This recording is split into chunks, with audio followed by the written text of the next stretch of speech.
Sir आज कितनी ground रखी है और क्या पार्टिसिपेट है आपको?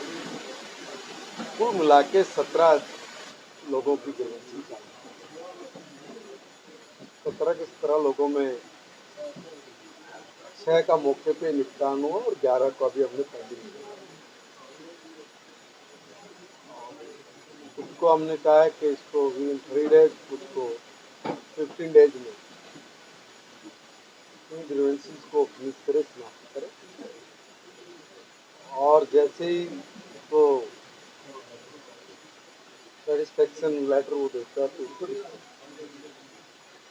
और जो बाकी बच्चे हैं उसको हमने नेक्स्ट मीटिंग के लिए कर दिया। मंत्री जी आप इस बैठक में देखा गया आप अधिकारियों के जो आपको सूचित कर दो ऐसे मामले में आपने अधिकारियों के खिलाफ एक्शन क्यों लिया? देखिए ऐसा नहीं है कि बस उनको कुछ चीज़ें ऐसी होती है कि उसमें हमें भी सोच समझ के थोड़ा निर्णय लेना पड़ता है। सामने वाले अधिकारी की भी बात को समझना सुनना पड़ता है। मैं अगर एलिगेशन लगाने वाला हूँ या मैं शिकायत करता हूँ तो मैं तो ये चाहूँगा कि मेरा जितना जल्दी निपटान हो जाए उतना जल्दी मेरे लिए ठीक। क्योंकि कई बार वो पॉलिसी में आता है कि नहीं आता है, वो नियम के अनुसार ठीक है कि नहीं, उसको भी एक बार जांचने में देखने में थोड़ा समय लगता है। इसलिए मैंने उन लोगों को किसी को 10 दिन तक, किसी को 15 दिन तक, किसी को 5 दिन का ऐसे करके टाइम दिया। अगर वो इस समय सीमा में अपना काम नहीं करेंगे फिर बोलते ना बोले फिर मेरी काम कि फाइनेंस मिनिस्टर है, फाइनेंस मिनिस्टर इस पैसे को कैसे बांटेगा, ये तो पैसे का मेरा अधिकार है। ऐसे होता है, बांटा हुआ है ऑलरेडी। हरियाणा की विधानसभा के अंदर पहले बजट अलाट हुआ है, जिस डिपार्टमेंट को जो बजट है उसी बजट के अकॉर्डिंग काम करना होता है।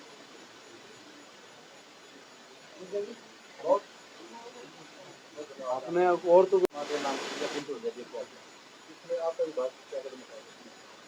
देखिए एक्चुअली ये काम तो फॉरेस्ट डिपार्टमेंट का, मगर मैंने कर ली, बाई चांस कर ली।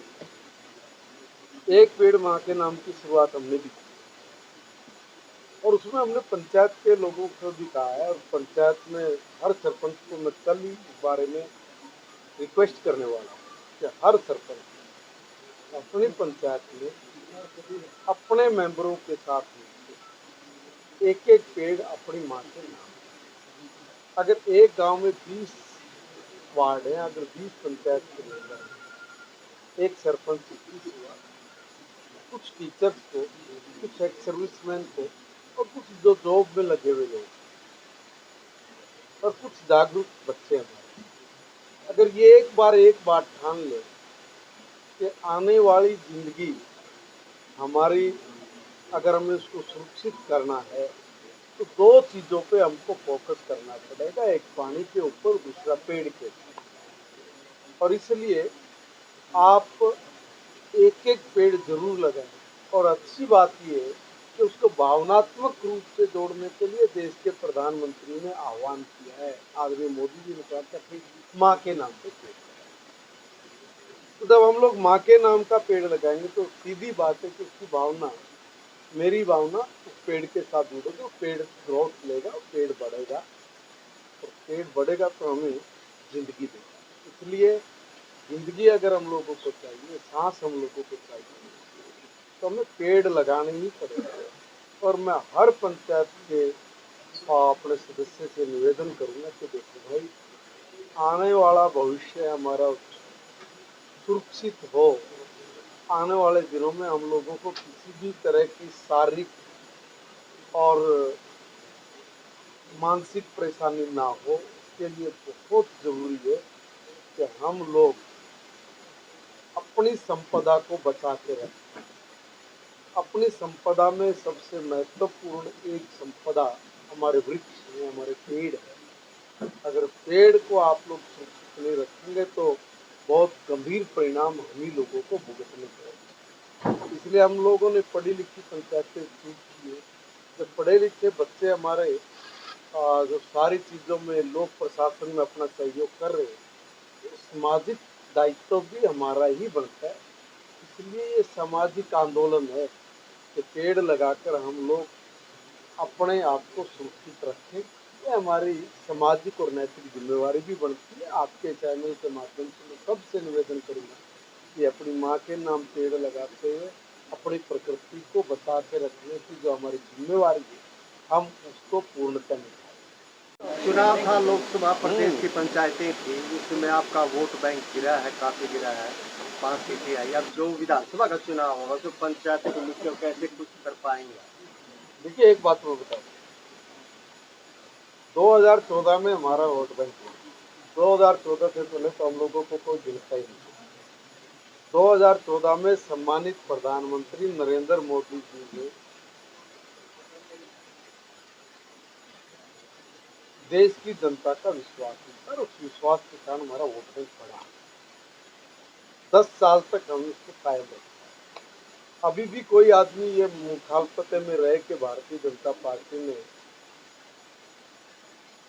लूज किया तो ये गलत फहमी है। हम लोग मानते हैं कि हम लोगों से बड़ी मात्रा में बड़े मैंडेट में सिरसा और रोहतक, ये 2 सीटें कांग्रेस ने जीती। बाकी 3 जो लोकसभा उसमें हम लोग 15-20 हजार 40,000 50,000 वोट से जीते। हमें भी उन कमियों का पता लगा कि हम लोग कहाँ पर वहाँ पे चूक किया। आज हमारे अभी भी गौर है, हम लोग अपने काम के आधार पे जो कमी हमारे से रही, कमी को पूरा किया। आप लिख लें, बड़े मैंडेट के साथ तीसरी बार फिर से भारतीय जनता पार्टी की सरकार हो रही है। Babu Beta and sons private limited company अभी वही असमंजस में पड़े हुए हैं कि मुख्यमंत्री बाप बने के बेटा, और उनका असमंजस तो दूर है।